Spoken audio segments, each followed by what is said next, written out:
Okay, today we are going to discuss a lesson that is the malady of overthinking. The malady of overthinking అంటే ఎక్కువగా ఆలోచించడం వల్ల వచ్చే problem ఏంటి, ఎక్కువగా ఆలోచిస్తూ ఉంటే అది కూడా ఒక వ్యాధి లాంటిది అనమాట. ఓవర్ థింకింగ్ అనేది మలాడీ అంటే ailments, it is a sort of illness అనమాట. ఎక్కువగా ఆలోచించకుండా మనం ఎంతవరకు ఆలోచిస్తే అంతవరకు మనకి మంచిదనమాట. జెరోమ్ అనేది రచయిత ఏం చెప్పాడు అనేది చూద్దాం. ఒక read out. Jerome was an English writer best known for his humorous works. His most famous book, Three Men in a Boat, is a light-hearted account of a boating trip along the River Thames, filled with comic mishaps and absurd situations. Okay. Jerome's writing is known for its wit, satirical style, and keen observation of human nature. Okay friends, ఎవరైనా మన channel first time చూస్తున్నట్టయితే subscribe చేసుకోండి. అలాగే ఈ class మీకు నచ్చినట్టయితే like చేయండి. దీనివల్ల ఏంటంటే మేము మరిన్ని కొన్ని వీడియోలు బాగా చేయగలుగుతాం అనమాట.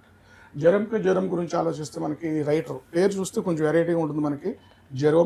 జెరోమ్ ఈ రచయిత మనకి he was an English writer and especially ఈయన రాసినటువంటి బుక్స్లో ది ఫేమస్ బుక్ ఏంటంటే, what is the most famous book అంటే three men in a boat అనే బుక్ రాశారు ఆయన. చాలా ఫేమస్ బుక్ ఇది. థేమ్స్ నదిలో ఒక షికారుకి వెళ్ళినటువంటి ఒక ట్రిప్ కొంతమంది ఫ్రెండ్స్ అరేంజ్ చేసుకోవడం జరిగింది. ఆ సందర్భంలో జరిగినటువంటి అనేక తమాషా విషయాలన్నింటినీ కూడా ఆయన హ్యూమరస్గా చెప్పడం జరిగింది. లైఫ్లో ఆయన చాలా విషయాల్ని చాలా హ్యూమరస్ వేలో, అలాగే ప్రాబ్లమ్స్ని చాలా చక్కగా అనాలిసిస్ చేస్తారనమాట. Okay, let us come to the lesson. Read out loudly. I remember going to the British Museum one day to read up the treatment for some slight ailment of which I had a touch hay fever. I fancy it was. I got down the book and read all I came to read, and then in an unthinking moment I turned the leaves and began to indolently study diseases generally. Okay, one day writer Jerome what did he do అతను British మ్యూజియంకి వెళ్తాడు. British మ్యూజియంలో ఒక reading రూమ్కి వెళ్తాడనమాట. British మ్యూజియంలో ఉన్నటువంటి ఒక reading రూమ్కి ఎందుకని వెళ్తాడంటే, ఆయన ఫార్మకాలజీ అంటే డిసీజెస్కి సంబంధించిన ఒక బుక్ చదువుదామని చెప్పి డిసైడ్ చేసుకుంటాడు. ఎస్పెషల్లీ అలా ఎందుకు అనుకుంటాడంటే, ఆయనకి హే ఫీవర్ అంటే అది ఒక చలి జ్వరం లాంటిది అనమాట. హే ఫీవర్ అంటే రొంప జ్వరం అనమాట. రొంప ఎక్కువ ఉంటుంది, ఈ సిమ్టమ్స్ ఎక్కువ ఉంటాయి అనమాట. ఆ యొక్క రీడింగ్ రూమ్కి వెళ్ళి అక్కడ బుక్స్ చదువుదాము, దానికి సంబంధించిన కొన్ని సిమ్టమ్స్ ఇంకేమైనా ఉంటే తెలుస్తాయనే ఉద్దేశంతో వెళ్ళాడనమాట. అక్కడ ఫార్మకాలజీ అంటే సైన్స్ ఆఫ్ డ్రగ్స్, డిసీజెస్కి సంబంధించిన అనేక రకాల విషయాలు ఉంటాయి ఆ బుక్లోను. చదవటం మొదలెట్టాడు అనమాట. Okay, then I forget which was the first distemper I plunged into.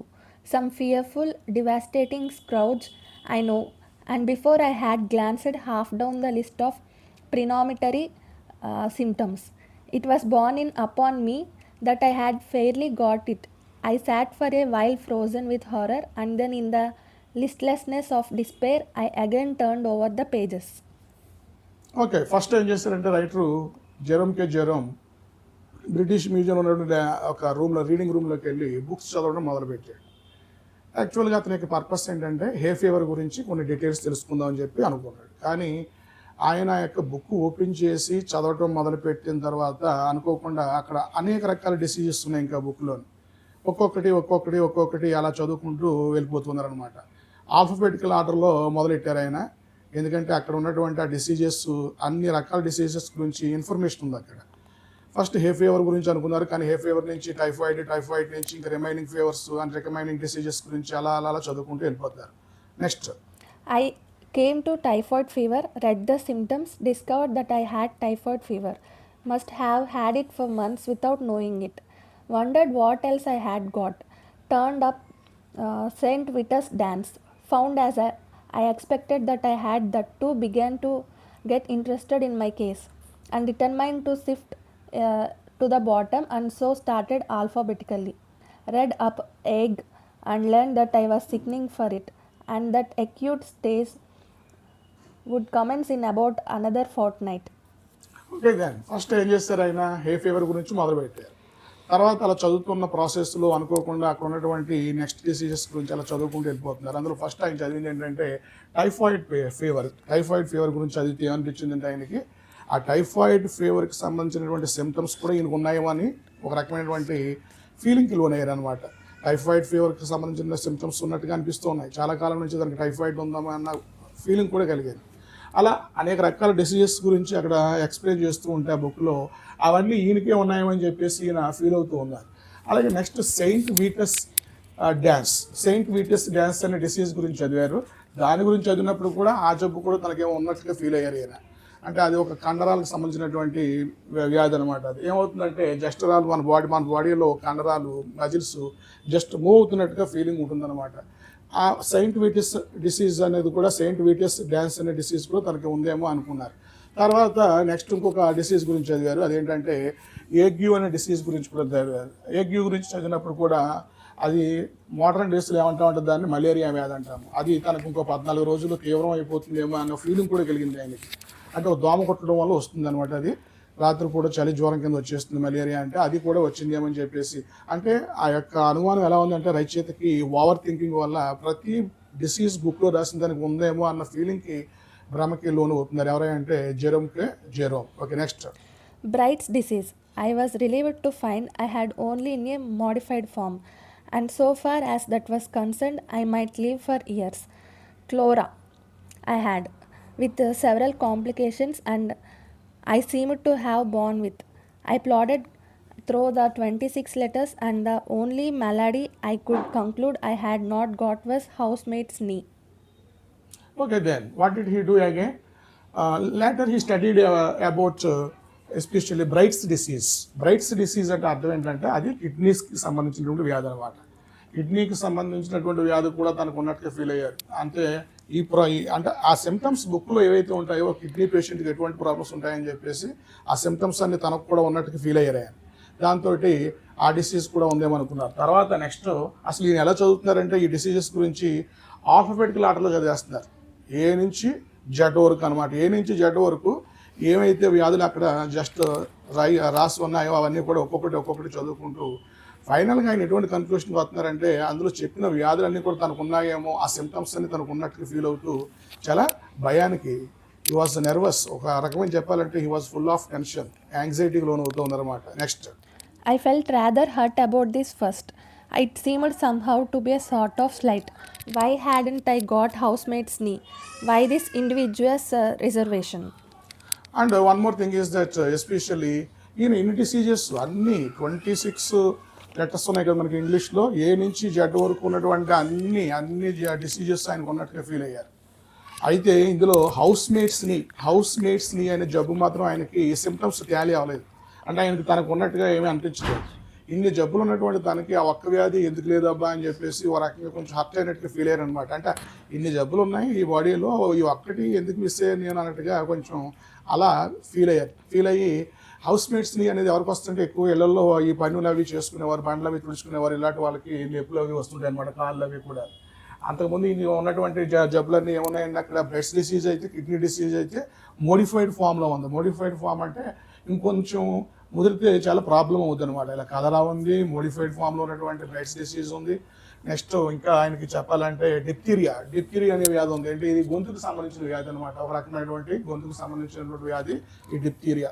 దగ్గు రూపంలో ఎక్కువగా ఇబ్బంది పెడుతూ ఉంటుంది. సో లైక్ వైజ్ అన్ని డిసీజెస్ ఉన్నాయి కానీ నాకు ఈ హౌస్మేట్స్ని ఎందుకు మిస్ అయిందబ్బా అని చెప్పేసి కాసేపు అనుకొని సరేలే ఏం చేస్తాం ఇది మనకు లేదేమో అని చెప్పేసి మళ్ళీ కొంచెం ఫీల్ అయ్యాడు అనమాట. Next. Okay. After a while, however, less grasping feelings prevailed. I reflected that I had every other known malady in the pharmacology, and grew less selfish, and determined to do without housemate's knee. Gout, in its most malignant stage, it would appear, had seized me without my being aware of it, and zymosis I had evidently been suffering with from boyhood. There were no more diseases after zymosis, so I concluded there was nothing else the matter with me. Okay. Then finally gout వ్యాధి కూడా ఉంది ఈయనకి. Govt వ్యాధి అంటే ఇది మనకి ఏంటంటే కీళ్ళ నొప్పులు వ్యాధి అనమాట. ఆఖరికి ఏబిసిడి ఇలా చదువుకుంటూ వెళ్తుంటే ఆల్ఫబెటికల్ ఆర్డర్లో లాస్ట్ డిసీజ్ ఏంటంటే అది జెడ్తో ఎండ్ అవుతుంది కదమ్మా. జెడ్తో ఎండ్ అయినప్పుడు జెడ్ నుంచి ఏమొస్తుందంటే జైమోసిస్. ఇది ఒక రకమైనటువంటి ఇన్ఫెక్షన్స్ కలగజేసే వ్యాధి అనమాట. అది కూడా తనకి ఉందని చెప్పేసి ఇన్ఫెక్షన్స్ కలగజేసే జైమోసిస్ అనే వ్యాధి కూడా తనకు ఉన్నట్టుగా ఫీల్ అయ్యారు. అంటే మొత్తం ఆల్ఫబెటికల్ ఆర్డర్లో అన్ని డిసీజులు ఆయనకు ఉన్నట్టుగాను ఎక్సెప్ట్ హౌస్మేట్స్ని అదొకటే లేనట్టుగాను ఫీల్ అయ్యి చాలా టెన్షన్కి ఒత్తిడికి గురయ్యారనమాట. ఆయన ఆ లైబ్రరీకి అంటే ఆ రీడింగ్ రూమ్కి ఎలా వెళ్ళారంటే చాలా హ్యాపీ మూడ్లో వెళ్ళారు. ఏదో కొత్త విషయాలు తెలుసుకుందాం, హే ఫీవర్ అంటే ఏంటి, అసలు దీనికి అదేంటి అనేది. ఏరా చదివి అన్ని విషయాలు ఎలా తయారయ్యారంటే ఈ బికేమ్ ఏ డిక్రిపిట్ రెక్, ఒక పెద్ద పేషెంట్లాగా తయారయ్యారు. అంటే ఇవన్నీ ఊహించుకున్నటువంటి జబ్బులే అనమాట.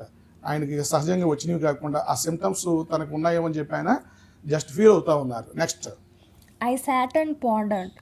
I thought what an interesting case I must be from a medical point of view. What an acquisition I should be to a class. Students would have no need to walk to hospitals if they had me. I was a hospital in myself. All they need to do would be to walk around me and after that take their diploma. Then I wondered how long I had to live. I tried to examine myself. I felt my pulse. I could not at first feel any pulse at all. Then all of a sudden it seemed to start off. I pulled out my watch and timed it. I made it 147 to the minute. I tried to feel my heart. I could not feel my heart. It stopped beating. I have since been induced to come to the opinion that it must have been there all the time and must have been beating, but I cannot account for it. So finally what happens అలా టెన్షన్కి లోనటువంటి Jerome చాలా feel అయ్యారనమాట, భయం feel అయ్యారు. ఉన్నట్టుండి ఆయనకు ఒక doubt వచ్చింది, అసలు నేను ఎటువంటి కండిషన్లో ఉన్నానని చెప్పేసి ఒకసారి పల్స్ చెక్ చేసుకున్నారు. ఇలాగ ఫస్ట్ ఏమనిపించిందంటే ఆయనకి పల్స్ కొట్టుకోవట్లేదేమో అనిపించింది. అసలు బ్రతిగా ఉన్నానా అన్న డౌట్ కింద వచ్చి పల్స్ కొట్టుకుంటుందా లేదో చెప్పి చాలాసేపు చెక్ చేసుకున్నాక పర్వాలేదు కొట్టుకుంటుందని అనిపించింది. తర్వాత హార్ట్ బీట్ చెక్ చేసుకున్నారు ఆయన, గుండె చప్పుడు వినపడుతుందా లేదని చెప్పేసి. కానీ ఏమీ గుండె చప్పుడు వినపడుతున్నట్టుగా ఏం లేదు. దాంతో ఆయన చెస్ట్ మీద కాసేపు పెట్టేట్టు కొట్టుకున్నారు, వేస్ట్ నుంచి బాడీ ఇక్కడ వరకు జస్ట్ అట్లా ఇట్లా కాసేపు టచ్ చేసి బీట్ చేసుకొని తర్వాత ఏమనుకున్నారంటే అమ్మాయి గుండె ఇక్కడే ఉండాలి కదా, నాది ఎక్కడికి వెళ్ళిపోయింది అసలు కొట్టుకోవట్లేదు సరే అని చెప్పేసి ఫైనల్గా అలా కొంతసేపు ట్రై చేసిన తర్వాత ఆయనకు ఒక విషయం అర్థమైంది ఏంటంటే గుండె ఉంది, అది బీటింగ్ అంటే కొట్టుకుంటూ ఉందని చెప్పి దానికి ఫెల్ట్ లైక్ దట్. అలాగే తర్వాత మనకు ఒక డౌట్ వచ్చింది ఏంటంటే నాలుగు బయటకు పెట్టి జస్ట్ స్ట్రెచ్ చేసి అయినా ఒక కన్ను క్లోజ్ చేసి ఇంకో కన్నుతో దాన్ని అబ్జర్వ్ చేయడం మొదలెట్టారు.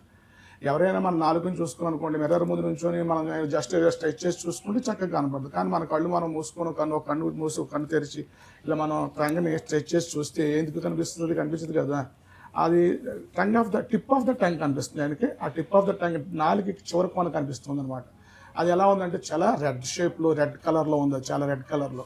దాంతో ఈయనకి ఆ బుక్లో చదివిన నుండి ఒక డిసీజ్ గుర్తొచ్చింది. ఏంటంటే అది స్కార్లెట్ డిసీజ్. ఈ స్కార్లెట్ ఫీవర్ అనేది కూడా వచ్చేసిందేమో నాకు అని చెప్పేసి మళ్ళీ టెన్షన్ పడిపోయారు. ఫైనల్గా ఆయన ఒకటే అర్థం చేసుకుంటారు, ఏమనంటే నేను ఖచ్చితంగా నాకు ఉన్నటువంటి జబ్బులకి పెద్ద ఒక ఎగ్జామినేషన్ పాయింట్ ఆఫ్ ఒక పెద్ద కేసు అవుతాడు తను. ఎవరైనా సరే మెడికల్ స్టూడెంట్స్ కనుక తనను అబ్జర్వ్ చేసినట్టయితే, తనను ఎగ్జామ్ చేసినట్టయితే వాళ్ళకి పెద్ద సోర్స్ ఆఫ్ ఇన్ఫర్మేషన్ అవుతాడేమో అనే ఒక డౌట్ కూడా వచ్చిందనమాట. ఎందుకంటే వాళ్ళు ప్రాక్టికల్స్ చేయడానికి ఎన్నో డెడ్ బాడీస్ని ఎంతోమంది మనుషుల్ని చెక్ చేయాల్సి ఉంటుంది. కానీ ఇన్ని డిసీజెస్ ఉన్న వ్యక్తి, ఇంత గొప్ప వ్యక్తి, మనకి జెరోమ్ లాంటి అరుదైన వ్యక్తి ఒక్కడే ఉంటాడు అన్నట్టుగా ఫీల్ అయ్యి నన్ను కనుక ఎవడైనా స్టడీ చేసినట్టయితే, ఎగ్జామిన్ చేసినట్టయితే definitely they are able to learn more things about diseases అని చెప్పి ఫీల్ అవుతూ ఆఖరికి ఏమనుకుంటాడంటే టెన్షన్ తోటి తనకు ఉన్నటువంటి తెలిసినటువంటి ఒక డాక్టర్ దగ్గరికి వెళ్ళి చూపించుకుందాం అనుకుంటాడు. Okay, then next. I went to my medical man. He is an old chum of mine and feels my pulse and looks at my tongue and talks about weather all for nothing when I fancy I am ill. So I thought I would do him a good turn by going to him now. What a doctor wants, I said, is practice. He shall have me. He will get more practice out of me than out of 1700 of your ordinary commonplace patients with only 1 or 2 diseases each. So I went straight up and saw him and he said, well, what's the matter with you? So finally he went to A friend, one of his friends. ఒక doctor దగ్గరికి వెళ్ళాడు. ఆ doctor ఈయన close friend అనమాట. ఎప్పుడైనా సరే fee గట్ట ఏం తీసుకోడు. టెస్ట్లు అయితే ఏమైనా చేయాల్సి వస్తే ఆయనకి ఆ డబ్బులు పెట్టుకుంటే సరిపోతుంది అనమాట. ప్రిస్క్రిప్షన్ అయితే ఫ్రీగా ఇస్తాడు. సో అక్కడికి వెళ్ళాడు. వెళ్ళి డాక్టర్తో మాట్లాడుతూ ఆయన ఏమంటున్నాడంటే, డాక్టర్ అడిగాడు అనమాట, ఏంటి ఎలా ఉన్నారు, ఏంటి విషయం, ఏంటి ఏం ప్రాబ్లం వచ్చిందంటే అంటున్నాడు, నాకు ఏ ప్రాబ్లం వచ్చిందో చెప్పడం కంటే నాకు ఏ ప్రాబ్లం లేదో చెప్పడం ఈజీ. ఎందుకంటే నేను ప్రాబ్లమ్స్ ఉన్న డిసీజెస్ గురించి చెప్పడం మొదలెడితే అవన్నీ పూర్తయ్యేసరికి నువ్వు చచ్చిపోతావు. ఎందుకంటే అంత టైం పడుతుంది. Time is precious, life is very brief. కాబట్టి తన డాక్టర్ ఫ్రెండ్ తోటి నవ్వుతూ ఏమంటాడంటే, నాకు ఏ ప్రాబ్లం లేదో చెప్తాను, అంతేగాని ఏమున్నాయో చెప్పడం మొదలెట్టానా ఇప్పుడప్పుడే అవ్వదు. ఆ లిస్ట్ చాలా పెద్దదన్నమాట. నా ఒక 1700 పేషెంట్స్ మీద నువ్వు ఎంత అయితే రీసెర్చ్ చేసి ఒకళ్ళకి ట్రీట్మెంట్ చేస్తే ఎంత నాలెడ్జ్ వస్తుందో, నన్ను ఒక్కరిని ట్రీట్ చేస్తే చాలు నీకు అంత నాలెడ్జ్ వస్తుంది, అన్ని విషయాలు ఉన్నాయి నా దగ్గర అంటూ తనకి ఎటువంటి డిసీజ్ లేదని చెప్పాడంటే హౌస్ మేట్స్ నీ అనే డిసీజ్ తప్ప అన్నీ ఉన్నాయి. Every one A to Z ఉన్నాయి. కాబట్టి చాలా ప్రాబ్లంలో ఉన్నాను, ఏం చేస్తావు మరి, ఫ్రెండ్ కదా డాక్టర్ కదా అని చెప్పి నీ దగ్గరికి వచ్చానని చెప్పి చెప్పడం జరిగింది. Next read hours.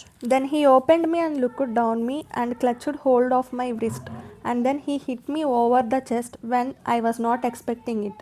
A cowardly thing to do, I call it, and immediately afterwards butted me with the side of his head. After that he sat down and wrote out a prescription and folded it up and gave it to me, and I put it in my pocket and went out. I did not open it. I took it to the nearest chemist and handed it in. The man read it and then handed it back. He said he didn't keep it. I said, "You are a chemist." He said, "I am a chemist. If I was a cooperative stores and family hotel combined, I might be able to oblige you. Being only a chemist hampers me." Okay then. So ఫైనల్గా ఆ doctor friend ఏం చేస్తాడంటే test చేస్తాడు. జ్వరం pulse చూస్తాడు, తర్వాత heart beat అయి check చేస్తుంటాడు. హార్ట్ బీట్ అయి చెక్ చేసినప్పుడు ఒకసారి చెస్ట్ దగ్గర ఇట్ట కొడతాడు, ఆయన తల కూడా తగులుతుంది అనమాట. దాంతో జ్వరం అంటాడు.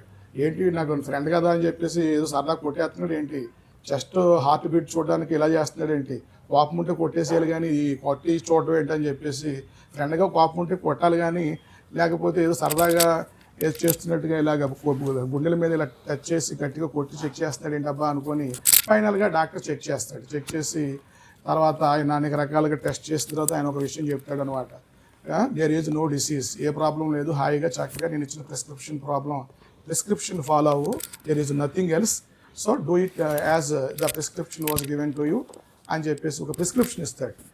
తన డాక్టర్ ఫ్రెండ్ కాబట్టి ఏమీ డబ్బులు కూడా తీసుకోలేదు అనమాట. ఇంకా ప్రిస్క్రిప్షన్ తీసుకుని ఏం చేస్తాడంటే ఒక డ్రగ్గిస్ట్ దగ్గరికి వెళ్తాడు, మందుల షాప్ వాడి దగ్గరికి. మందుల షాప్ వాడికి ప్రిస్క్రిప్షన్ ఇస్తే మళ్ళీ తిరిగి అతనికి ఇచ్చేస్తాడు ఆ ప్రిస్క్రిప్షన్ మందుల షాప్ వాడు. ఎందుకని దానికి అడుగుతాడు, జ్వరం మందులు ఇవ్వకుండా ఏమీ ఇవ్వకుండా ప్రిస్క్రిప్షన్ చూసి అలా ఇచ్చేస్తున్నామంటే అని అడిగితే, ఇందులో ఏమైనా మెడిసిన్స్ రాసుంటే ఇవ్వచ్చు, ఇది ఏమీ మెడిసిన్స్ ఏమీ రాయలేదు ఇందులోను, ఈ ప్రిస్క్రిప్షన్ ఇవ్వాలంటే నువ్వు ఏ హోటల్కో లేకపోతే ఏ సరుకుల దుకాణానికో వెళ్ళాలి, ఎందుకంటే ఇందులో మెడిసిన్స్ కాదు రాసింది, ఎన్నో కొన్ని ఒక రకమైనటువంటి సజెషన్స్ రాసున్నాయి. ఏం సజెషన్స్ రాసున్నాయంటే, first for example if you take, రోజు ఆ డాక్టర్ ఫ్రెండ్ మనకి జ్వరంకి ఏం సలహా ఇచ్చాడు, ఫ్రూట్ సలాడ్ తినమన్నాడు. ఫ్రూట్ సలాడ్ తింటే మంచిదని చెప్పాడు. అలాగే రోజుకి 3 లీటర్లు నీళ్లు తాగమన్నాడు. 10 మైళ్ళు దూరం నడవమన్నాడు. 10 మైళ్ళు దూరం నడవమన్నాడు. Fruit salad తినమన్నాడు. 3 లీటర్లు నీళ్లు తాగమన్నాడు. అంతే ఇంకొక పాయింట్ కూడా చేయమన్నాడు. ఏమనంటే అది don't think about which you can't understand. అంటే మనం ఎప్పుడు కూడా ఏం చేస్తుంటామంటే మనకు తెలియని విషయాల గురించి ఎక్కువ ఆలోచిస్తూ పొరపాటు చేసుకుంటూ ఉంటాం. ఇప్పుడు మన జ్వరం కూడా చేసింది అదే. ఫార్మకాలజీ అనే బుక్ తీసుకున్నాడు, డిసీజెస్కి సంబంధించిన బుక్. అందులో అన్ని విషయాలు కూడా ఎలా ఉన్నాయి చూస్తే తనకి డిసీజెస్ వచ్చేసినట్టుగా ఉన్నాయి, ఆ సిమ్టమ్స్ అన్నీ అలా ఉన్నాయి. కానీ కరెక్ట్ కాదనమాట అది. అతను ఆలోచన విధానం భయానికి భ్రమకు లోనవడం వల్ల అలా అనిపించింది అనమాట. కాబట్టి మనకు పూర్తిగా తెలియని విషయాల పట్ల ఎప్పుడూ కూడా ఎక్కువగా ఆలోచించి పొరపాటు చేసుకోవద్దనే విధంగా మన డాక్టర్ ఫ్రెండ్ ఏం చెప్పాడు, don't think about unnecessary things. Unnecessary things అంటే నీకు అర్థం కాని విషయాల గురించి నువ్వు ఎక్కువ ఆలోచించవద్దని చెప్పి రాస్తుంది ప్రిస్క్రిప్షన్లో. దాంతో జ్వరంకి అర్థమైంది తన ప్రాబ్లం ఏంటి, తన ఫ్రెండ్ ఏ విధంగా ట్రీట్ చేశాడు అనేది. ఆ విధంగా ఆ ప్రిస్క్రిప్షన్లో ఉన్న విధంగా ఫాలో చేశాడు, అంటే అలా ప్రయత్నించాడు. దాంతో చాలా సంతోషంగా ఆనందంగా ఉన్నాడు కొన్ని రోజుల పాటు. అలాగే next read out the last para. And they did not give me pills. They gave me clumps on the side of the head. And strange as it may appear, those clumps on the head often cured me for the time being. I have known one clump on the head have more effect upon my liver and make me feel more anxious to go straight away then and there and do what was wanted to be done without further loss of time than a whole box of pills does now. You know it often is so those simple old-fashioned remedies. Wow, read lately, Mike. Read lately. Old-fashioned remedies are sometimes more efficiently than all the dispensary stuff. Okay, hold the mic with hand. So then కొన్ని రోజుల తర్వాత ఒకరోజు road మీద నడుచుకుంటూ వెళ్తున్నాడు మామూలుగా. మళ్ళీ అక్కడ ఎవరో లివర్ పిల్ సర్క్యులర్ అంటే ఒక పాంఫ్లెట్ పంచి పెడుతున్నారు. దేనికి సంబంధించి అంటే అది ఒక లివర్ వ్యాధికి సంబంధించి. ఇంతకుముందు డాక్టర్ ఏం చెప్పాడు, అనవసరమైన విషయాలు జోలికి వెళ్ళవద్దు అన్నాడా, కానీ మళ్ళీ ఆ పాంఫ్లెట్ తీసి అందులో ఉన్న సిమ్టమ్స్ అని చదువుతున్నాడు లివర్ వ్యాధికి సంబంధించి. అప్పుడు ఏమనిపించిందంటే తనకి చిన్నప్పటి నుంచి లివర్ వ్యాధి ఉందేమో అన్నట్టు ఫీల్ అయ్యాడు. ఎందుకంటే లివర్ వ్యాధి ఉన్న వాళ్ళకట they have no interest towards any kind of work. They have no interest అంటే పని పట్ల వాళ్ళకి కొంచెం ఆసక్తి అది ఉండదట. ఆ ఆసక్తి ఉండదు అనే విషయాన్ని అక్కడ చెప్పారు ఆ పాంఫ్లెట్లో. ఈ లివర్ వ్యాధి ఉంటుంది వీళ్ళకి, లివర్ వ్యాధి ఉన్న వాళ్ళకి చాలా సిమ్టమ్స్ ఉంటాయి. అందులో ఒక సిమ్టమ్ ఏంటంటే మెయిన్ క్యాచీ పాయింట్ ఇక్కడ మన రచయిత గారికి అర్థమైంది, వాళ్ళకి ఎటువంటి విషయాల పట్ల కూడా ఆసక్తి ఉండదు అని చెప్పేసి. దాంతో తనకు చిన్నప్పటి నుంచి లివర్ వ్యాధి ఉందేమో, చిన్నప్పుడు తను చాలా బద్ధకస్తుడిగా ఉండేవాడు, ఏ పని పట్టించుకునేవాడు కాదు, ఏ విషయంలో చురుగ్గా ఉండేవాడు కాదు. కానీ అప్పట్లో పెద్దవాళ్ళకి తెలియక తనని తీసుకెళ్ళి హాస్పిటల్లో మందులు అవి ఇప్పించకుండా ఏం చేసేవారంటే వాళ్ళు మొట్టికాయలు వేసేవారట, చేతితోటి ఇలాగ నెత్తి మీద ఏం చేసేవారంటే మొట్టికాయలు వేసేవారట. ఆ మొట్టికాయలు వేయగానే క్లమ్స్ అనమాట, మొట్టికాయలు ఇంగ్లీష్లో ఏమంటామంటే క్లమ్స్ అంటాం. ఆ క్లమ్స్ రెండు పడంగానే బుర్ర మీద వెంటనే రచయిత ఏం చేసేవాడంటే యాక్టివ్గా ఉండేవాడు. యాక్టివ్గా ఉండి మళ్ళీ ఫర్ ద టైం బీయింగ్ కొంతసేపు చక్కగా యాక్టివ్గా ఉండి పనులు అవి చేసుకునేవాడు. ఇప్పుడు గుర్తుకొస్తే తనకి చాలా అనిపిస్తూ ఉంది, ఇవి పెద్ద పెద్ద డిసీజెస్కి మనం మెడిసిన్స్ అవి వాడుతూ ఉంటాము, కొంతవరకు కరెక్టే, కానీ కొన్ని విషయాల్లో మనకి చిన్నప్పుడు చెప్పినటువంటి చిట్కాలు చాలా బాగా పనిచేస్తుంటాయి. అప్పట్లో తనకి ఈ యొక్క బద్ధకాన్ని అది పోగొట్టడానికి లివర్ వ్యాధి ఉన్నప్పటికి కూడా, అంటే లివర్ వ్యాధి ఏమీ లేదు ఆయనకి, అలా ఫీల్ అవుతూ ఉన్నాడు. మొట్టికాయలతోటి సరి అయిపోయేదని చెప్పేసి అనుకున్నారనమాట. Next is it over? Okay దాని ఫైనల్గా రచయిత జెరోమ్ ఏం చెప్పారంటే మనకి, ఆయన మనుషులు ఎప్పుడు కూడా టెన్షన్లో ఉన్నప్పుడు ఓవర్ థింకింగ్ చేసినప్పుడు ఏమవుతుందంటే ఎక్కువగా ఆలోచిస్తాం అనమాట. ఎక్కువగా ఆలోచించినప్పుడు ఏమవుతుందంటే అది కూడా మనకు ప్రాబ్లం అవుతుంది. ఎంతవరకు ఏ విషయాన్ని ఎంతవరకు ఆలోచించాలో అంతవరకు ఆలోచిస్తే మనం హ్యాపీగా ఉండగలుగుతాం. ఫిజికల్గా హ్యాపీగా ఉంటాం, బాడీ పరంగా బ్రెయిన్ పరంగా కూడా హ్యాపీగా ఉండగలుగుతాం. సో ఆ యొక్క కాన్సెప్ట్ మనకి ఈ లెసన్ ద్వారా అర్థమవుతుంది అనమాట. ఈ వీడియో మీకు నచ్చినట్లయితే లైక్ చేయండి. Thank you.